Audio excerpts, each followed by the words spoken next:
नन्दिनि नन्दितमेदिनि विश्वविनोदिनि नन्दिनुते गिरिवरविन्द्यशिरोदिनि वासिनि विष्णुविलासिनि जिष्णुनुते भगवति हेशितिकण्ठकुटुम्बिनि भूरि कुटुम्बिनि भूरि कृते जय जय हे Mahishasuramardini रम्यकपर्दिनि शैलसुते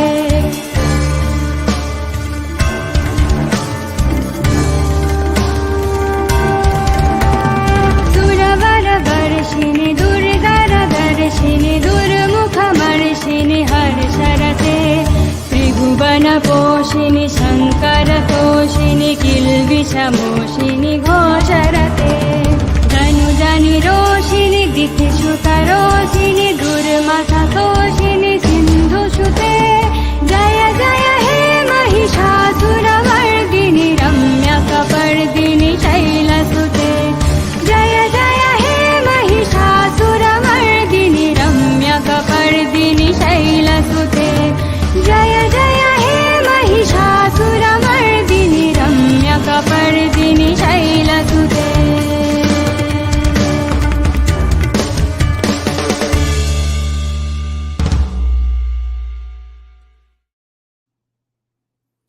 Hi guys, thank you for joining the live stream.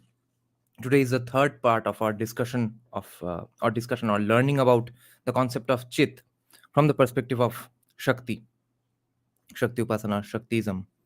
So the book is called Shakti and Shakta, written by Sir John Woodroffe in 1927.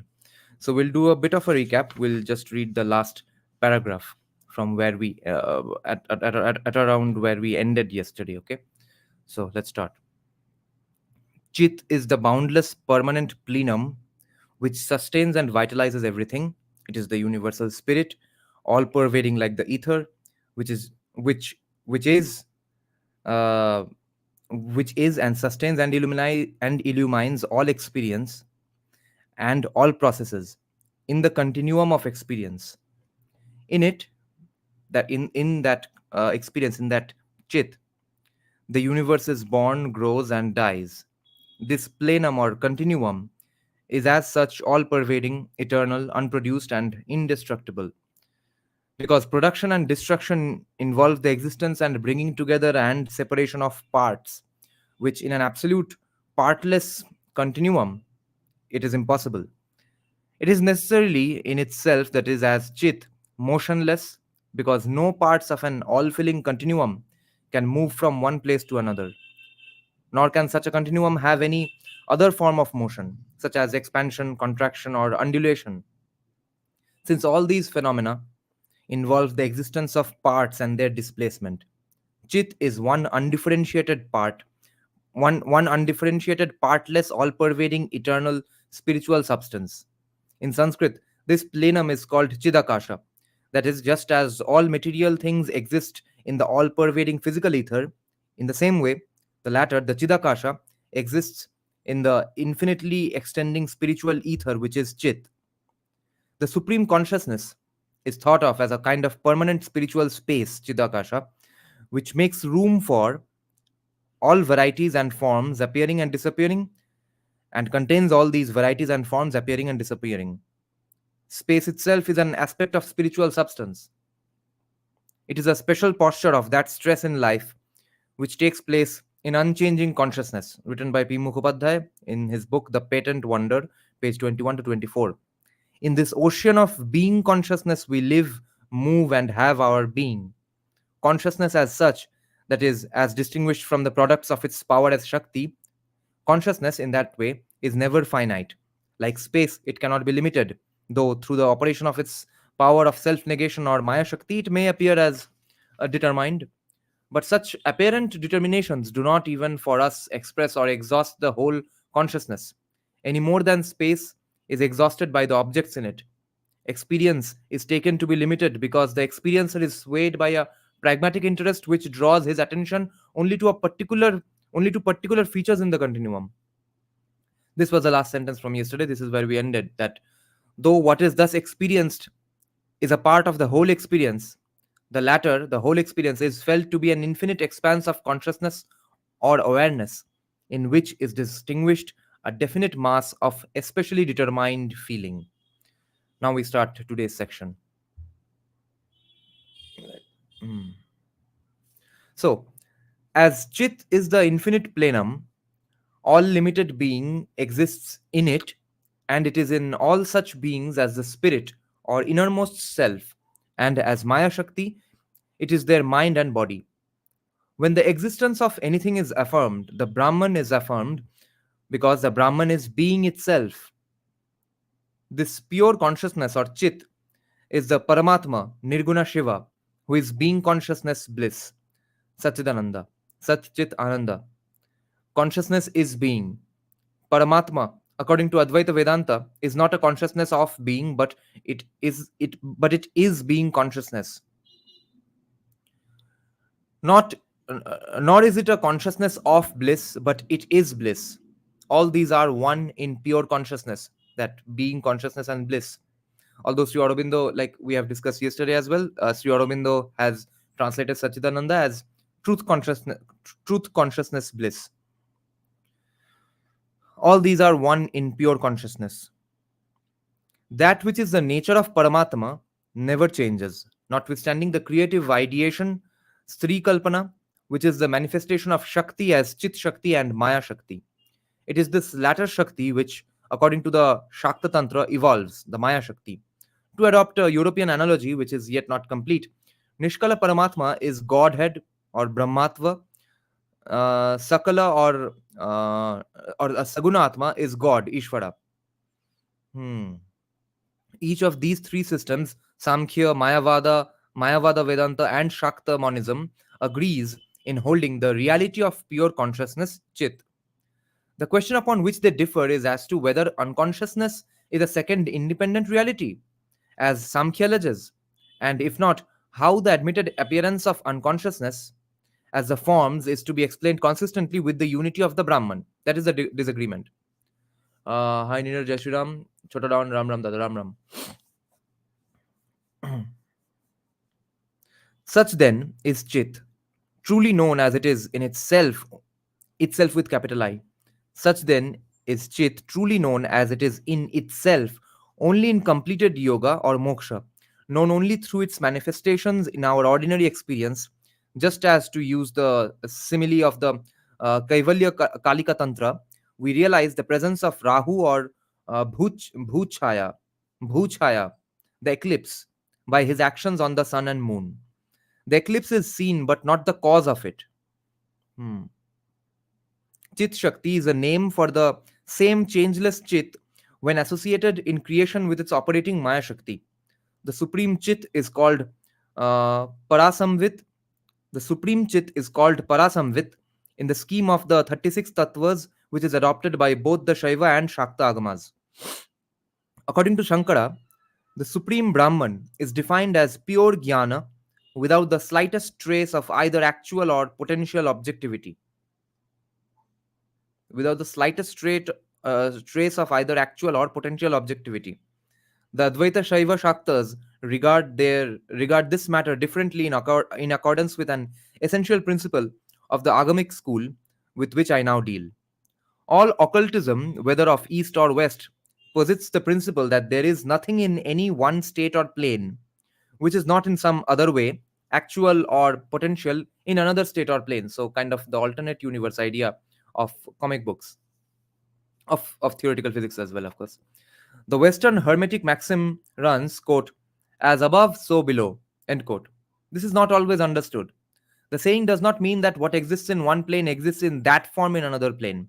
Obviously, if it did, the planes would be the same and not different. If Ishvara thought and felt and saw objects in the human way, and if he was loving and wrathful just as men are, he would not be Ishvara, but he would be Jiva. The saying cited means that a thing which exists on one plane exists on all other planes according either to the form of each plane, if it be an intermediate causal body like karana karana vantara sharira, or ultimately as the mere potentiality of becoming which exists in Atma in its aspect as Shakti. Nice. The Hermetic maxim is given in another form in Vishwasara Tantra, quote, what is here is elsewhere, what is not here is nowhere, end quote. Yadi hasti tad anyatra, yanne hasti na tatkvachit. Similarly, the Northern Shaiva Shastra says that what appears without only so appears because it exists within. What appears without only so appears because it exists within.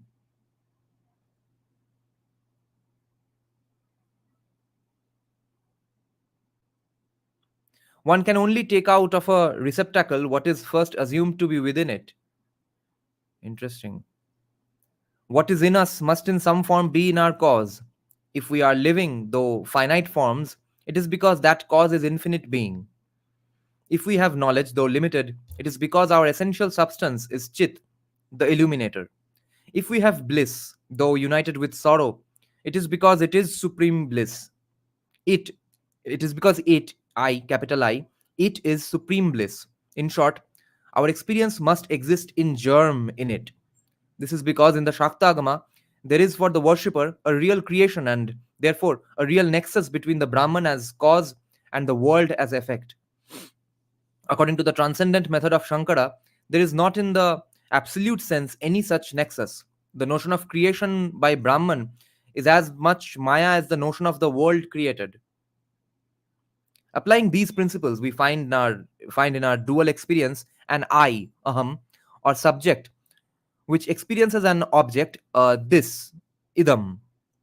That is the universe or any particular object of the collectivity which composes it. Now, it is said that the duality of I and this comes from the one, which is in its essential nature, Swarupa, an unitary experience without such conscious distinction. For Vedanta, whether it is in its Mayavada or Shakta form, agrees in holding that in the Supreme there is no consciousness of objects such as exists on this plane. The Supreme does not see objects outside itself, for it is the whole, and the experience of the whole as Ishvara. It sees all that it it sees all that is as itself. It is Purna or the whole.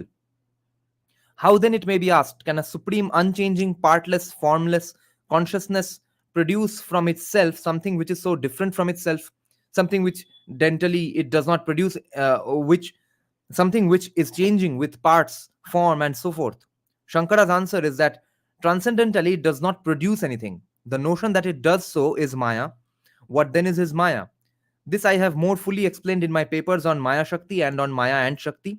I will only here say that his Maya is an unexplainable principle of unconsciousness, anirvachaniya, unexplainable principle of unconsciousness which is not real, not unreal, and partly either, which is as eternal falsity, mithya bhuta sanatani, which is an eternal falsity, which though not Brahman, is inseparably associated with it in its all these it is with capital I, okay, which, though not Brahman, is inseparably associated with it in its aspect as Ishvara, which Maya as Brahman for its support, Maya Brahmasrita, which Maya has Brahman for its support, which is called Maya Brahmasrita. So Brahma's Asray, from which support it draws appearance of separate independent reality, which in truth it does not possess. The Parabrahman aspect of the One is not associated with Maya. According to the Shakta exposition of Advaitavada, Maya is not an unconscious or Jada principle, but a particular Shakti of Brahman. Being Shakti, okay, interesting. According to the Shakta exposition of Advaitavada, Maya is not an unconscious principle, but a particular Shakti of Brahman. Maya is not Jada principle. Maya is a Shakti of Brahman. Being Shakti, it is at base consciousness, but as Maya Shakti, it is consciousness veiling itself. Shakti and Shaktiman are one and the same. That is, power and its possessor, the Shaktiman. Therefore, Maya Shakti is Shiva or Chit in that particular aspect which he assumes as the material cause in creation. Upadana, Upadana Karana. Okay. In Bengali, we would pronounce it as Upadan Karon. Upadana Karana. Therefore, Maya Shakti is Shiva or Chit in that particular aspect, which he with capital H assumes as the material cause in creation. Material cause in creation. Creation is real. That is, there is a direct causal nexus between Shiva as Shakti, Chit Shakti, and Maya Shakti, and the universe. In short, Shiva as Shakti is the cause of the universe, and as Shakti in the form of Jiva, all manifested forms, he actually evolves. Comparing these two views, Shankara says that there is, in absolute truth, no creation, and therefore, okay, there is no absolute truth, no, okay, Shankara says that there is, in absolute truth, okay, there is, in absolute truth, there is no creation, and therefore, there can be no question how it arose. Right. In absolute truth, there is no creation, therefore, there can be no question how it arose. This is because he views the problem from the transcendental, paramarthika standpoint of self-realization or siddhi. The Shakta Shastra, on the other hand, being a practical sadhana shastra, views the matter from our, that is the Jiva standpoint. To us, the universe and ourselves are real, and Ishvara, the creator, is real. Therefore, there is a creation, and Shiva as Shakti creates by evolving into the universe and then appearing as all Jivas. This is the old Upanishadic doctrine of the spider actually evolving from the web from itself, evolving the web from itself, the web being its substance in that form. A flower cannot be raised from seed unless the flower was in some way already there. Therefore, as there is an aham and idam in our experience, in some way, it is in the supreme experience of Parashiva or Parasamvit. But the idam or universe is not there as with us, otherwise, it would be jiva. Therefore, it is said that there are two principles or aspects in the Brahman, namely the prakasha or chit aspect and vimarsha shakti, the potential idam, which in creation explicates into the universe. But in the supreme experience or amarsha, vimarsha shakti, which has two states, is in its supreme form. The subtler state is in the form of consciousness, Chidrupini. The gross state is in the form of the universe, Vishwarupini. The former is beyond the universe, Vishvottirna. Uttirna ho gaya Vishwa se. The former is beyond the universe, the Chidrupini. Chidrupini, in the form of consciousness, is also Vishvottirna. But if Vimarsha Shakti is there in the form of consciousness as Chidrupini, it is one with Chit.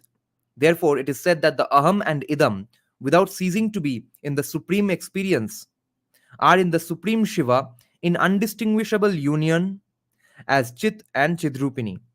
This is the Nirguna state of Shiva Shakti, as she is then in undistinguishable union with Shiva.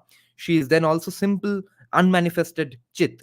She is then Chaitanya Rupa or Chidrupini, a subtle Sanskrit expression which denotes that she is the same as Chit and yet suggests that though in a present state, in a present sense, she is one with him, she is yet, in a sense, different from him with reference to her potentiality of future manifestation.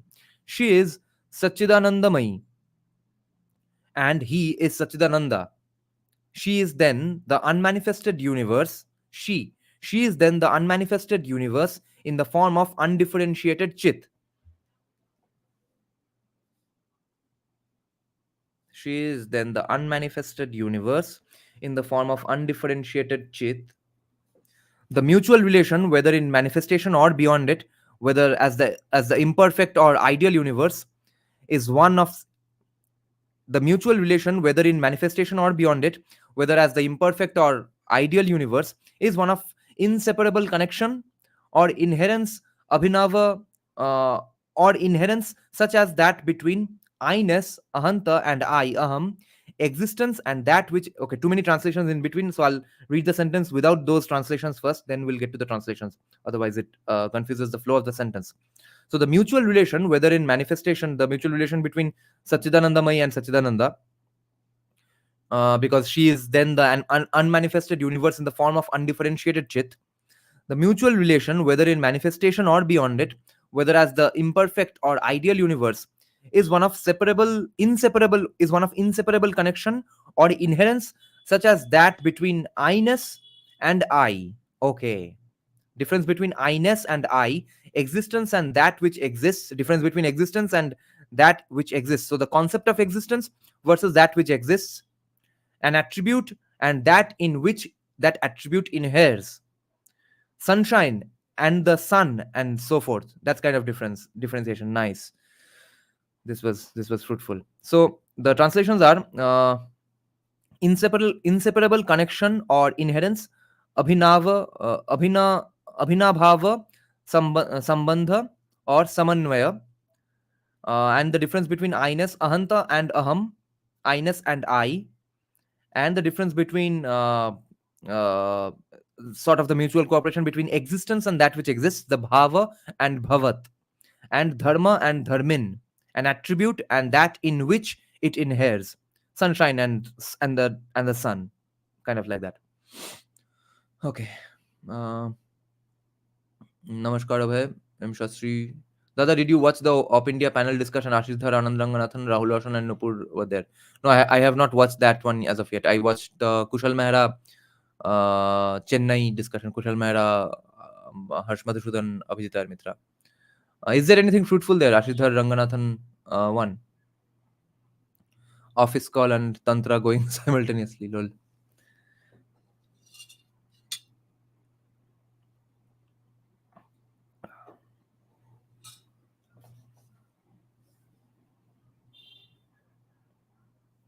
So, the Pancharatra school of the Vaishnava Agama or Tantra, speaking of the Mahashakti Lakshmi, says that in her supreme state, she is undistinguishable from the windless atmosphere, the Vasudeva, existing only as it were in the form of darkness and emptiness. That is of unmanifested, that which means it is of unmanifested formlessness. So the Mahanirvana Tantra speaks of her dark formlessness. In the Kulachuramani Nigama, Devi says, quote, I, though in the form of Prakriti, rest in consciousness bliss. Aham Prakriti Rupa Chet Chidananda Parayana. Raghava Bhatta, in his commentary on the Sharada Tilaka, says, quote, she who is eternal existed in a subtle state as consciousness during the final dissolution. In this case, eternal existed, who is eternal existed in a subtle state, meaning just unmanifested. The quote is Ya Anadirupa Chaitanyadhyasena Chaitanyadhyashena Mahapralaya Sukshma Sthita. It would be simpler to say that she is then what she is, Swarupa, namely consciousness, but in creation that consciousness veils itself. In creation that consciousness veils itself. Of course, the veil of Maya. These terms, formless, subtle, dark, empty, all denote the same unmanifested state in which Shakti is in undistinguishable union with Shiva, the formless consciousness. The Pancharatra, Ahirbudhnya Samhita, chapter 4, in manner similar to that of the other agamas, describes the supreme state of Shakti in the dissolution of the universe as one in which manifested Shakti, quote unquote, returns to the condition of Brahman, Brahma Bhavam Brajate, quote, owing to complete intensity of embrace, ati sankleshat, owing to the complete intensity of embrace, the two all-pervading ones, Narayana and his Shakti, become, as it were, a single principle, ekam tattvam eva. This return to the Brahman condition is said to take place in the same way as a conflagration, when there is no more combustible matter, returns to the latent condition of fire, vanni bhava, bunni bhab in Bengali. There is the same fire in both cases, but in one case there is the activity of combustion, and in the other there is not. It follows, actually, there are predictions about the future of the universe as well. In the end, they have kind of said the same things, that only molecules exist, and then even they get destroyed. Only the light molecules exist, even they get destroyed, and then only nothing exists and nothing keeps happening, stuff like that. Only some dark energy remains, etc. Hmm. It was a pretty good panel. It was honestly refreshing. They were introspective. What were they discussing? What was the main topic about? Do you practice any Tantra yoga? No, I just do Bhairav Nam Japa 108 times um, on most days. Or the thing is, now this will also sound very, very hilarious to probably senior practitioners of Tantra. But I chant the Kal Bhairav Ashtakam as well.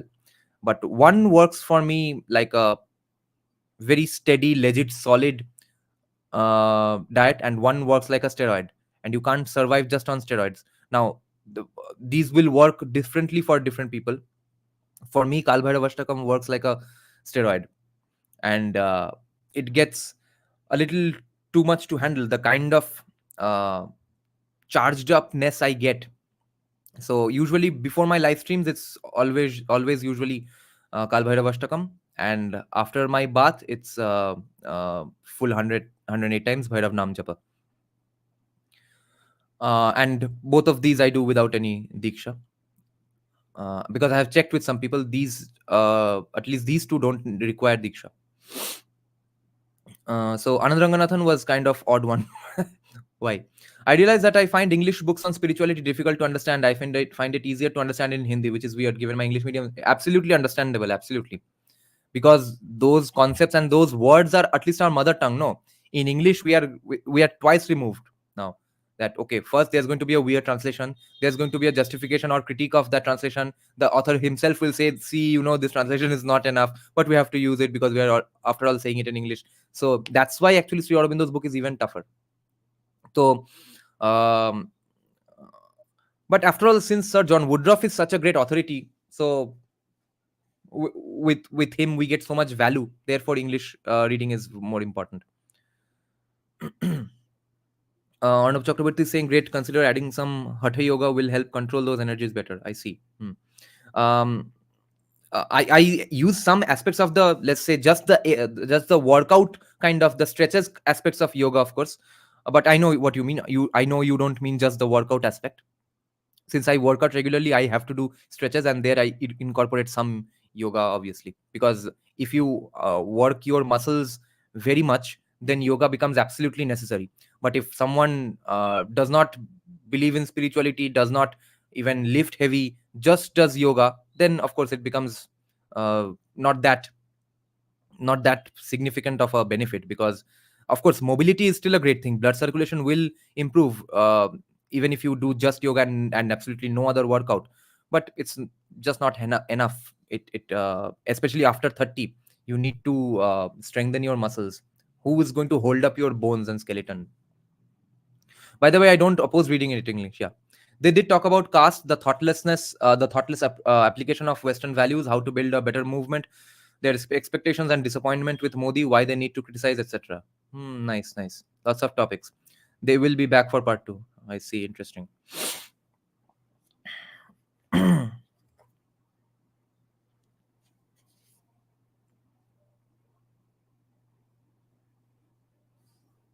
So, getting back to Vanni Bhava, let's read the last sentence once again. Quote, owing to complete intensity of embrace, the two all-pervading ones, Narayana and his Shakti, become as it were a single principle, ekam tattvam eva. This return to the Brahman condition is said to take place in the same way as a conflagration, when there is no more combustible matter, returns to the latent condition of the fire, Vannibhava. There is the same fire in both cases, but in one case there is the activity of combustion, and in the other there is not. It follows from this that the Supreme Brahman is not a mere knowing without trace of objectivity. In it, the Aham is the self as Chit. In that supreme Brahman, in the Supreme Brahman, the Aham is the self as Chit, and the Idam is provided by Chidrupini Shakti. There is uh, Atmarama, or play of the self with the self, in which the self knows and enjoys the self, not in the form of external objects, but as that aspect of consciousness whose projection all objects are. Shakti is always the object of the self and one with it, for the object is always the self, since there is nothing but the self. But in the supreme experience, the object, so much individualism is going to be going automatically gets encouraged. Even in the last episode of Rajashinandi with beer biceps, Rajashinandi said explicitly, spirituality is a very individualistic affair. Shakti is always Shakti is always the object of the self and one with it, because the object is always the self, since there is nothing but the self. But in the supreme experience, the object is one in nature with Shiva being Chaitanya Rupa. In the universe, the object seems to the Jiva the creation of the subject. Right, right. In the universe, the object seems to be the object seems to the Jiva the creation of the subject to Maya, to be different. Oh, again, that upside down sentence construction. So I'll try to frame it in today's context. In the universe, the object seems to be the creation of the creation of Maya and subject to Maya. It seems to whom? It seems that way to Jiva. And it seems also so to be different from the self as mind and matter. Right. Mind and matter is different, therefore. Now, actually, see, all these are so individualism based and encourages individualism to such an extent that I think, therefore, that because if you read Eric Hoffer's book on mass movements, which kind of works like a manual to create mass movements, you'll know very much that the essence of mass movement is negation of the self. um, whether convincing yourself or basically creating this narrative that you are not important, only the group is important, and that has to work in some contexts, in contexts like, of course, war and stuff. But in general, the entire Hindu society not being united is is because of such reasons. Okay, because the entire time what we considered Hinduism, that concept of Hinduism was going on encouraging your personal spiritual connection, to a little bit, to a little extent, your grama devata connection, and kula devata is also important. But ishta devata and mainly kula devata became so important that unity was never in anyone's mind. It never crossed anyone's mind. And since yourself is so important, again, unity becomes a problem. Therefore, if at all someone says that therefore this kind of individualism is the real Hinduism and therefore Hindutva is a colonial project, I would say so be it. Let Hindutva become a separate religion altogether. I don't care. It may become a separate socio-political wing arm of Hinduism or a separate religion altogether. Great, then we get minority status as well. But Hindutva has to be the specific socio-political arm of these kinds of belief systems or people who believe in these kinds of things, which is why religiosity is not a prerequisite for becoming a Hindutvadi. Because here, in the realm of Hindutva, we are specifically dealing with challenges which are in the socio-political realm, not in the religious realm. Because in the religion realm, or in the religious realm, I think theologians are there, because then it's just a debate of which philosophy is better. But we are dealing with much more serious challenges, and those challenges are in the realm of sociology, society and politics. And there, religiosity might not be that important, although most people who do join the movement will be very religious. But even if it is not so, we should not again encourage religiosity, because then it becomes an incentive structure for people who will show off or flaunt their religiosity, and then eventually be traitors to the movement, because he gets to get away with by being just religious and not having the socio-political arsenal behind him to fight this. Marathas used to do Bal Upasana with Mudgals and stuff. It was not just yoga. Yes. Just look at the subtle compartmentalization. Family and society over self in the outer world, but inner world is absolutely individualism. Yeah. The next point is the nature of creation, or rather emanation, abhasa. Emanation for the former, because the former term, uh, nature of creation, the former term is associated with dualistic notions of an extra cosmic god who produces a world which is as separate from himself as is the pot from the potter. According to this doctrine, there is an evolution of consciousness, or Cit-Shakti, associated with Maya Shakti into certain forms. This is not to say that the Brahman is wholly transformed into its emanations, that is, exhausted by them. The Brahman is infinite and can never, therefore, be wholly held in this sense in any form or in the universe as a whole. It always transcends the universe. Therefore, when consciousness evolves, it nevertheless does not cease to be what it was, is, and will be. The Supreme Chit becomes as Shakti, the Supreme Chit becomes as Shakti, the universe, but still remains Supreme Chit. In the same way, every stage of the emanation process prior to the real evolution remains what it is, whilst giving birth to a new evolution. The real evolution is called Parinama or Prakriti. In Parinama or evolution, as known to us on this plane, when one thing is evolved into another, it ceases to be what it was, right? If the caterpillar becomes a butterfly, it does not remain a caterpillar anymore. Thus, when milk is changed into curd, oh, I gave the caterpillar example, but they have given other examples anyway.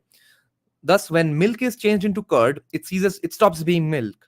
The evolution from Shiva Shakti of the pure tattvas is not of this kind. It is an abhasa, or shining forth, adopting the simile of the sun, which shines without change in or diminution of its light.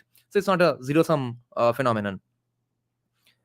Just because it sheds light does not mean it's getting rid of some of its own amount of light. This unaffectedness, in spite of its being the material cause, is called the Pancharatra by the term. Okay, sorry. It is described so in the Pancharatra by the term Virya. I guess this is Birjo in Bengali, right? Also, the translation for the word sperm of English, Virya, Virya. This unaffectedness, what a great way to conceptualize this. They took the example of sun, whereas in most things, if it evolves into something, it stops being the previous thing. They looked at the sun and conceptualized it that way. This unaffectedness, in spite of its being the material cause, is called in the Pancharatra by the term Virya, a condition which the Vaishnava Lakshmi Tantra says is not found in the world, where milk quickly loses its nature when curds appear. It is a process in which one flame springs from another flame. Hence, it is called flame to flame. There is a second flame, but the first from which it comes is unexhausted and still there. The cause remains what it was and yet appears differently in the effect. God is never emptied, as it is said, wholly into the world. Brahman is ever changeless in one aspect. In another, it changes, it with capital I. It changes, such change being, as it were, a mere point of stress in the infinite ether of Chit. That change is just a one point of stress. Here, stress meaning just some gaining some form, gaining some rupa, some little bit of conflict. This abhasa, therefore, is a form of vivarta in Bengali. This abhasa, therefore, is a form of vivarta, a distinguishable, however, from the vivarta of Mayavada. This is not the vivarta of Mayavada, because in the Agama, whether Vaishnava or Shakta, the effect is regarded as real, whereas according to Shankara, it is only empirically so. Hence, the latter system is called Satkaranavada. In Shankara's system, it is called Satkaranavada, or the doctrine of the reality of the original source or basis of things, and not also of the apparent effects of the cause.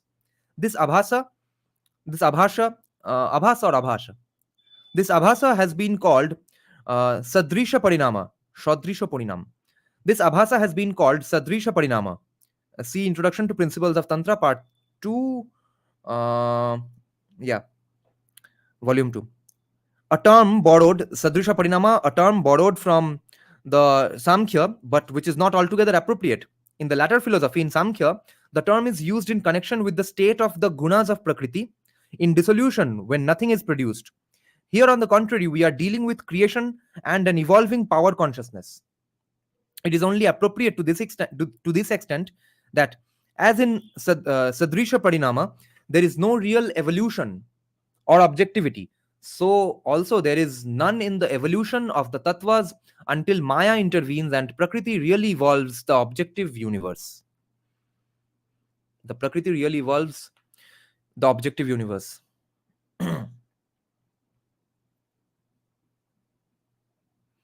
Compartmentalization is the key. Political Hinduism and religious Hinduism are different but overlaps to a considerable degree. Both can be encouraged simultaneously but shall not be mixed. Yes, but when it comes from the mouths of certain people, it will always get mixed. The other yesterday, I watched a talk by Meg Pierce. He was talking about why the rest hates the West. His audience was Westerners. It ties in well with what Ashidhar has to say. Okay. Also, Hindutva will adopt a lot of its values from Hindu theology and philosophy. Therefore, the religious element is also important part of the movement. Uh,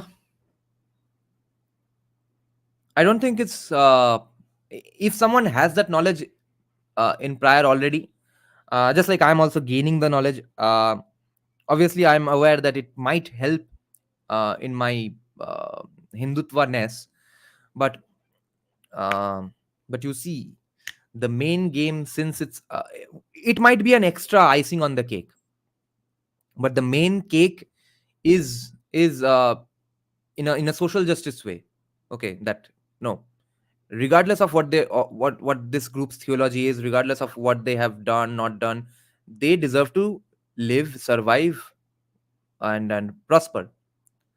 And they can't prosper when the uh, colonial state keeps on giving extra benefits to other people who explicitly or without saying so hate this group. So a fight against that, though those legislations, does not need to have religious basis, because the state does not see religion anyway when it comes to just this group. Most of the Bengali Hindu nationalists were inspired by Srimad Bhagavad Gita and Ramayana, even by Shakta philosophy. Yes, but only because, see, for them, the Bhagavad Gita and Ramayana came naturally. They were raised in those families, especially since most of them were Brahmin Bodhikayastas, especially Brahmins. They had tremendous religious education in their families. So they put up their nationalism on top of their religious education, and therefore it was easier for them to take inspirations from those kind of teachings. Today's teachings, to see, uh, even most of us are not religious anyway. Whoever knows some religion or some Ramayana Mahabharat, most of such people use religion like ATM and marriage counselor. So expecting them to gain something from that to be later used in Hindutva is impossible. So therefore it can't be a prerequisite, or it can't be a condition. Good evening to all. Good evening, Indian Political TV. Bhupendra is saying, would you like to collaborate on this project? Okay, let's continue.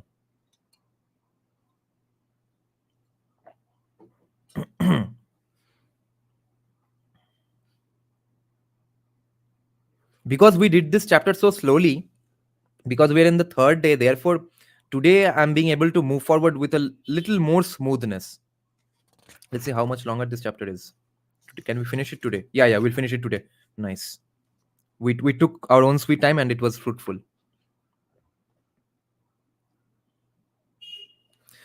This being the nature of the Supreme Shiva and of the evolution of consciousness, this doctrine assumes, with all others, a transcendent and a creative or immanent aspect of Brahman. The first is Nishkala Shiva, the second, Sakala Shiva or Nirguna Saguna, Parama, Apara in Shankara's parlance, Paramatma, Ishvara, and Parama Brahman and Shabda Brahman. From the second or changing aspect, the universe is born. Okay. So everyone has the second aspect from which the universe is born. Okay, so if the first aspect is Nishkala Shiva, then from the Sakala Shiva or Nirguna Saguna, the universe is born. In Shankaracharya's, I guess this Shankara means Shankaracharya. In Shankaracharya's parlance, Parama and Apara or Apara, I think it's Apara, because no overhead that dag is given. Parama, Apara, or Paramatma, then Ishvara, and of course another example, Parama Brahman, the first form, and the evolution that will create universes is the Shabda Brahman. From the second or changing aspect, the universe is born. Birth means manifestation. Manifestation to what? The answer is to consciousness, the manifestation to consciousness. But there is nothing but Chit. Creation is then the evolution. Very important line here. Creation is then the evolution whereby the changeless Chit, through the power of its Maya Shakti, appears to itself in the form of limited objects. Great definition. All is Shiva, whether as subject or object. This evolution of consciousness is described in the scheme of the 36 tattvas. Shankara and Samkhya speak of the 24 tattvas from Prakriti to Prithvi. Both Shaivas and Shaktas speak of the 36 tattvas, showing by the extra number of tattvas how Purusha and Prakriti themselves originated. The northern or Advaita Shaiva Agama and the Shakta Agama are allied, though all Shaiva scriptures adopt the same tattvas. In all the Agamas, whether Vaishnava, Shaiva, or Shakta, there are points of doctrine which are the same or similar. There are points of doctrine which are the same or similar. The Vaishnava Pancharatra, however, moves in a different sphere of thought. It speaks in lieu of the Abhasa here, described of four Vyuha or forms of Narayana, vis-a-vis Vasudeva, Samkarshana, Pradyumna, and Aniruddha. The 36 tattvas are the 24 from Prithvi to Prakriti, together with proceeding upwards, together with Purusha, Maya, and the five Kanchukas, Kala,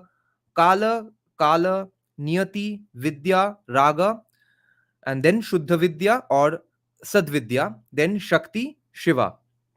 There are there are divided. Okay, there's actually a great diagram to describe this. We'll come to it later. I'll show it on camera.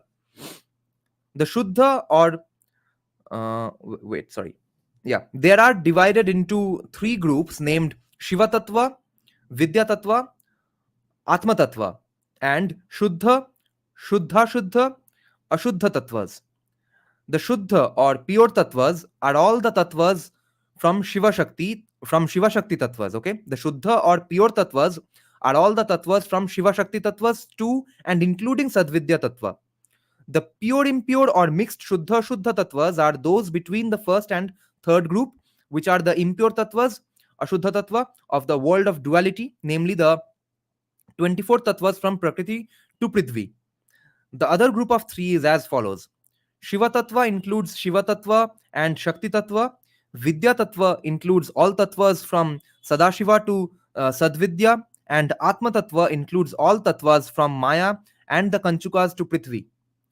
The particular description here of the 36 tattvas held by both Shaivas and Shaktas is taken from the Northern Shaiva Kashmir philosophical school, itself based on the older agamas such as Malini Vijaya Tantra and others.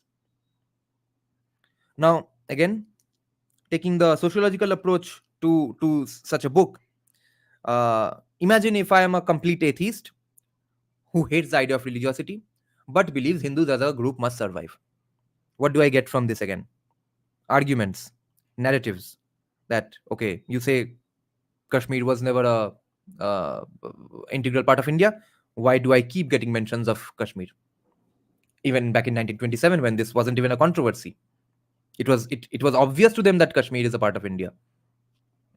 It is common doctrine of Advaitavada that the one is of dual aspect. The first static and the other kinetic. Static is Shiva, kinetic is Shakti. Okay, it is a common doctrine of Advaitavada that one is of dual aspect, Shiva and Shakti. This doctrine of aspects is a device whereby it is sought to reconcile the fact that there is changelessness and change. Philosophically, it is an evasion of the problem and not a solution. The solution is to be found in revelation, Veda, and in direct spiritual experience, Samadhi. These states vary in different men and in different races and creeds, but in support of Advaitavada, reliance may be placed on the fact that Samadhi or ecstasy in all parts of the world and in all faiths tends towards some kind of unity, more or less complete. All seek union with God. But the dispute is as to the nature of that union. Pure Advaitavada is complete identity. The scheme now outlined shows how that unitary experience, without ceasing to be what it is, assumes limited forms. The reader is referred to the diagram on page 183. Now, check out this diagram. Okay, this is brilliantly done.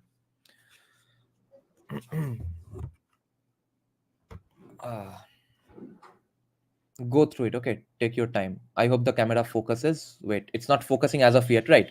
Wait. Yeah. Now it's focusing. Y'all can read it, right? Check out this diagram. I'm reading it in words because I've reversed my camera. Wait, maybe I can read it at the same time as you all. Okay, let me just change the settings of my camera.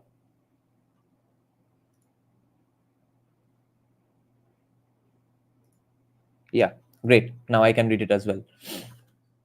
So, Cit-Shakti, here is Parasamvit, then Shakti Tattva and Shiva Tattva. And that comes under Shiva Tattvas, then Shuddha Tattva, Vidya Tattva. So Shakti Tattva, Sadakya Tattva, or the Nada Shakti. Yeah, Nada Shakti. Ishvara Tattva or Bindu Shakti. All these three come under Shuddha Tattva. Aham Idam. The Aham is the Mantra Maheshwara, Idam is Sadakya Tattva. Mantreshwara is the Aham, Idam is the Ishvara Tattva, and Mantra Maheshwara and Mantreshwara comes under Vidya Tattvas. Then mantras and Vidyeshwaras, Vijnana Kala. This comes under Aham and comes under Atma Tattvas. On the Idam side, Sadvidya Tattva comes under Shuddha Tattvas. Maya Tattvas, Kanchukas, Purusha Tattva, Prakriti Tattva, Aham Idam. Then Sakala, Buddhi Tattva to Prithvi Tattva. This comes under Ashuddha Tattva. Okay. Sakala, Buddhi Tattva to Prithvi Tattva comes under Ashuddha Tattvas.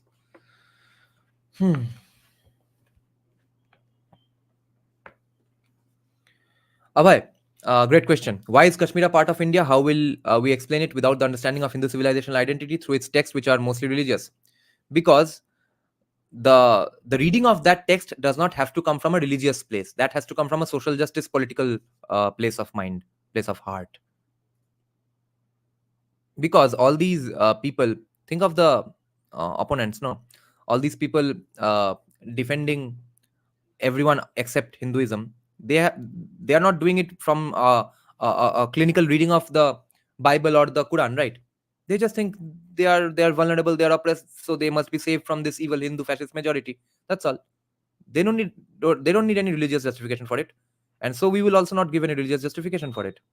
ये group है तो है, इसको survive करना है. That's the end of the story. Ram Madhav gave a speech at National Conservatism in Europe. Yes. It's a start for the global right to unite. How much can it be done by RSS and Ram Madhav? That is my problem, or my let's say qualm with it, or suspicion. I'm not getting the right word. I'm pessimistic about it. Australia is also integral part of Bharat. Kangaroos told me.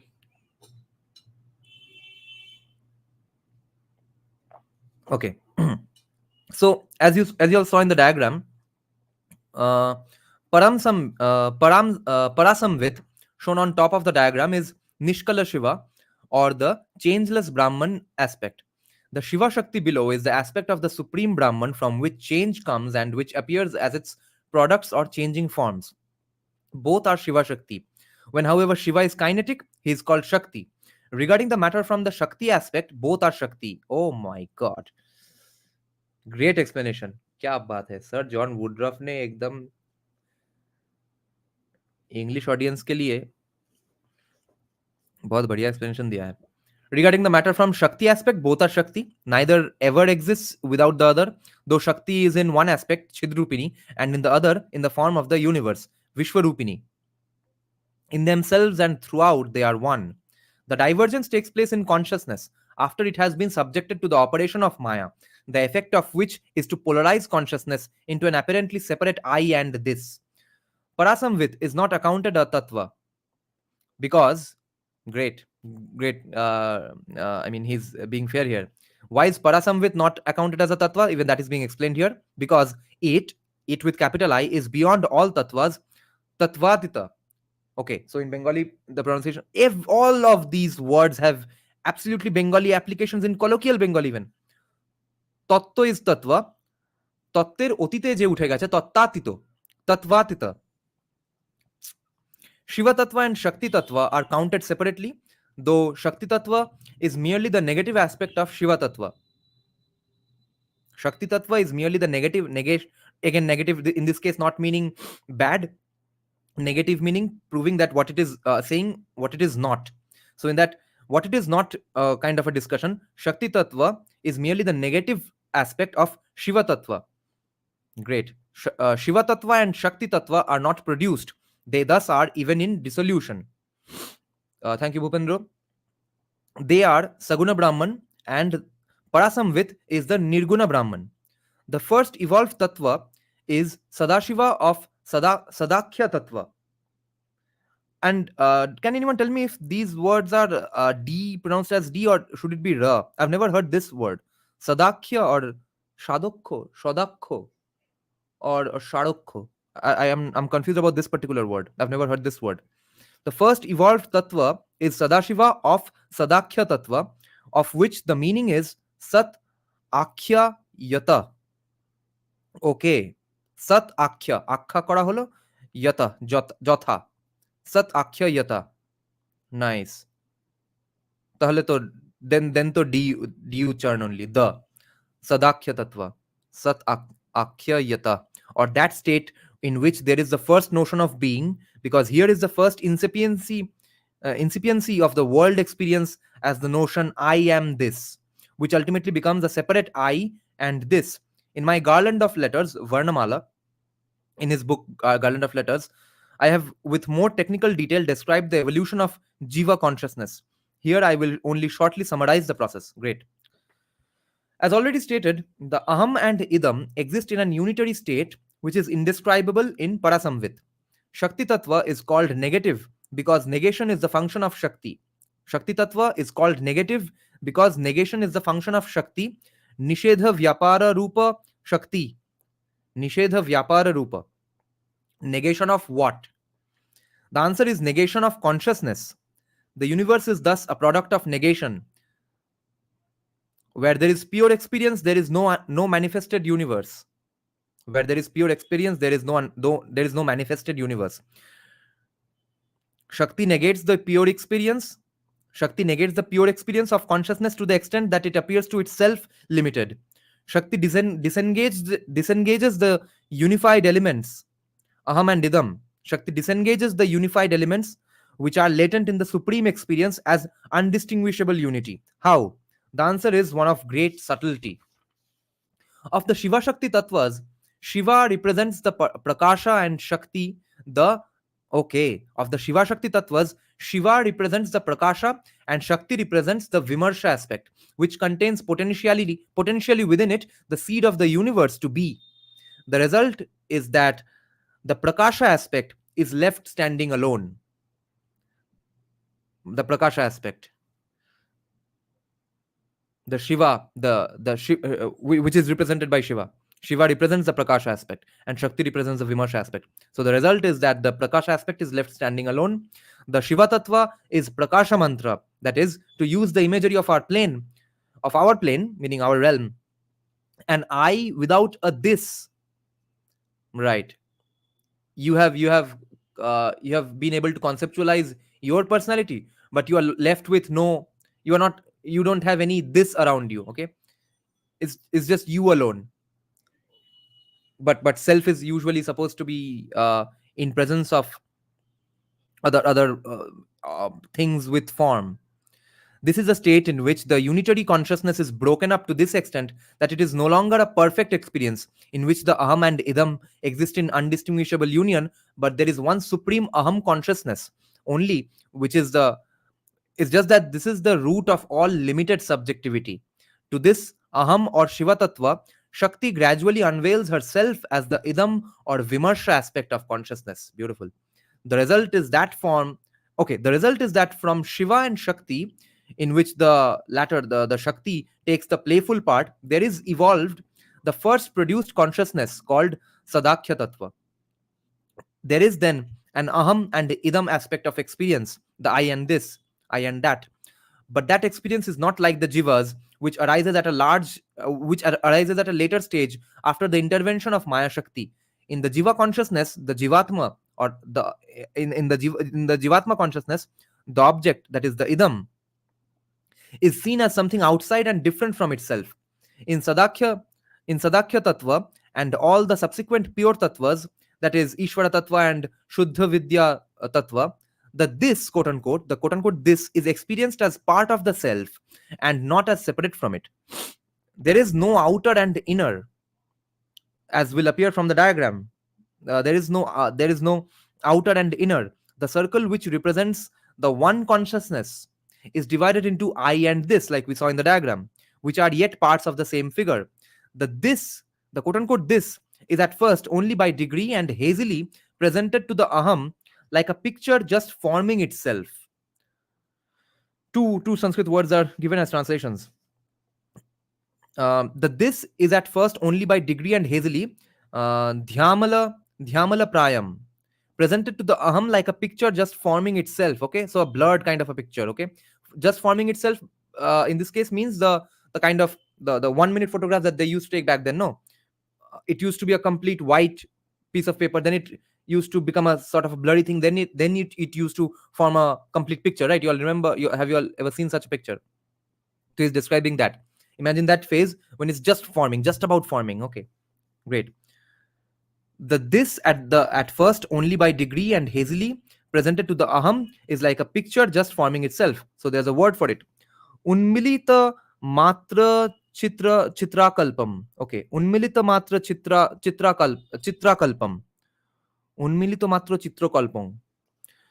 For this reason, it is said that there is emphasis on the aham, which is indicated in the diagram by the arrowhead. This is called nimesha, or closing of the eyes of Shakti. Ak nimesha. It is so called because it is the last stage in dissolution before all effects are withdrawn into their first cause. Being the last stage in dissolution it is the first in stage in creation, right? Since it is the last stage in the dissolution phase, therefore it becomes a first stage in the creation phase. Then the idam side becomes clear in the next evolved Ishvara Tattva, in which the emphasis is therefore said to be on the this, which the aham subjectifies. This is the unmesha, or opening of the eyes state of Shakti, nimesha unmesha. Because this is the state of consciousness when it is first fully equipped to create and does so. The result again of this is the evolved consciousness called Shuddha Vidya Tattva, in which the emphasis is equal on the I and this. So equal emphasis. Consciousness is now in the state in which the two halves of experience. Consciousness is now in the state in which the two halves of experience are ready to be broken up and experienced separately. It is at this state that Maya Shakti intervenes and does not, and does so through its power and the kanchukas, which are forms of it. Intervenes and does so through its power and the kanchukas, which are forms of it. It does so through its power and through the kanchukas as well, which are forms of the Maya Shakti. Maya Shakti is thus defined as the sense of difference, Bheda Buddhi. That is the power by which things are seen as different from the self in the dual manifested world that we live in. The kanchukas, which are evolved from and are particular forms of the operation of Maya, are limitations of the natural perfections of the supreme consciousness.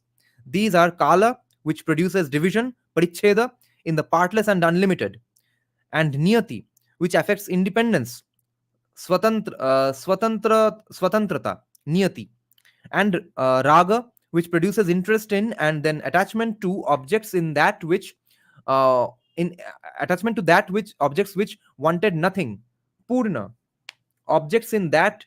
Interesting. So raga, which produces interest in and then attachment to objects in that which wanted nothing, purna. Then vidya, which makes the purusha a little knower in lieu of, quote unquote, a little knower. Okay, vidya makes the purusha a little knower in lieu of being all knower, sarvagyata, and kala, which makes purusha a little doer, quote unquote, little doer, whereas the supreme was in its kartritva, or power of action almighty. So yeah, in comparison to sarvagyata and kartritva, obviously in this case vidya and kala can make one or can make the purusha only a little knower and a little doer. Brilliant. The result of Maya and its offshoots, which are the Kanchukas, is the production of the Purusha and Prakriti Tattvas. At this stage, the Aham and Idam are completely severed. Each consciousness regards itself as a separate I, looking upon the this, whether its own body or that of others, as outside its consciousness. Each Purusha, and they are numberless, each Purusha is mutually exclusive, the one of the other. Prakriti is the collectivity of all Shaktis in contracted, undifferentiated form. Shanku Chadrupa. She is feeling, feeling with capital F. She is feeling in the form of the undifferentiated mass of Buddhi, undifferentiated mass of Buddhi, and the rest, and of the three gunas in equilibrium, in a perfect balance. The Purusha or self experiences her as object. Then on the disturbance of the gunas in Prakriti, the latter, that is the Prakriti, no. Then on the disturbance of the gunas in Prakriti, the Prakriti evolves the Vikritis of mind and matter. Then on the disturbance of the gunas in Prakriti, the Prakriti evolves the Vikritis of mind and matter. Yeah. The Purusha at this stage has experience of the multiple world of the 24 impure tattvas. Thus, from the supreme I, Parahanta, which is the creative Shiva Shakti aspect of Parasamvit, which changelessly endures as Sachidananda, consciousness experiences itself as object, as mentioned in Sadakhya, Ishvara, and Sadvidya tattvas. So, thus, from the supreme I, which is the which is called Parahanta, which is the creative Shiva Shakti aspect of Parasamvit, which changelessly endures as Sachidananda, consciousness experiences itself as object. Consciousness experiences itself as object, and then through Maya and the limitations or contractions, which are the Kanchukas or Sankochas, it loses the knowledge that it is itself its own object. It sees the separate other, and the one consciousness becomes the limited experiencers, which are the multiple selves and their objects of the dual universe. Shakti, who in herself as Swarupa is feeling consciousness, Chidrupini, she becomes more and more gross, Sthula, until physical energy assumes the form and becomes as embedded in the crust of matter, okay, and becomes as embedded in the crust of matter, quote unquote crust of matter, vitalized by herself as the life principle of all things. Life principle, Pran Shakti, I guess. No, probably not. Throughout all forms, it is the same Shakti. Throughout all forms, it is the same Shakti who works and appears as Cit-Shakti and Maya Shakti, the spirit and matter aspect of the power of the self-illuminating, pure super consciousness or Chit. Actually, I did not understand one particular aspect of in the Life Divine by Sri Aurobindo. I'm getting a better grasp on that topic from again this book, even though I understood many aspects of this book because of reading of that book, although I have not read it fully. Great. That's why you have to learn, you have to read multiple books on one topic, otherwise it's impossible to grasp the concept completely. So I was having a trouble with understanding the concept of illumination and light, because Sri Aurobindo keeps on talking about light and illumination. So I'm getting that now here. Throughout all forms, it is the same Shakti who works and appears as Chit Shakti and Maya Shakti, the spirit and matter aspect. Okay, the spirit aspect is Chit Shakti, the matter aspect is the Maya Shakti. So the spirit and matter aspect of the power of the self-illuminating. When do you self-illuminate? When you know there's a self and stuff, of course. So the self-illuminating, okay, this does not have to have the awareness because it is the pure consciousness again. So it is self-illuminating, pure super consciousness or Chit. It is the same Shakti who does that, both in the spirit realm and in the matter realm, in Chit Shakti as Chit Shakti and Maya Shakti. Great. That is the end of the Chit Shakti chapter. Next chapter is Maya Shakti. We'll take it up next day. In between, I think we'll get to a bit of Brahma Puran maybe. This is also a gigantic chapter. So yeah, we'll have to take it up later on. gigantic chapter, and probably will take multiple days again. Let's see, because I have other books to discuss as well, no? So we'll take a break from Shaktism for a few days now. Let me check some comments now.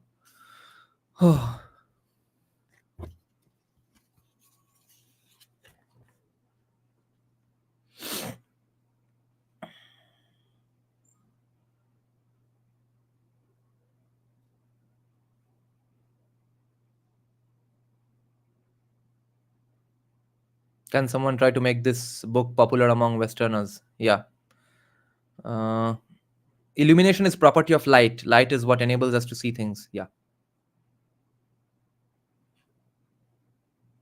No, I hope you know that I know the meaning of illumination, but I was not getting it. What would it mean in the realm of spirituality? He recommended a book of his. Who are you all discussing? तुमसे ना हो पाएगा. Oh, 1 घंटा 10 minute कब बीत गया पता ही नहीं चला. Today was we kind of, or at least I personally kind of flew through the rest of the chapter, because we took so much time to understand and contemplate on the first half of the chapter that this section was easier. What is the difference between Shoibu and Shakti? Listen to this episode only from beginning, you'll understand. National Conservatism Conference might come to India. If yes, then in whichever city it comes to, I am probably going there, especially if it brings people like Douglas Murray and stuff. Okay. Thanks for joining, guys. Good night. Bye-bye.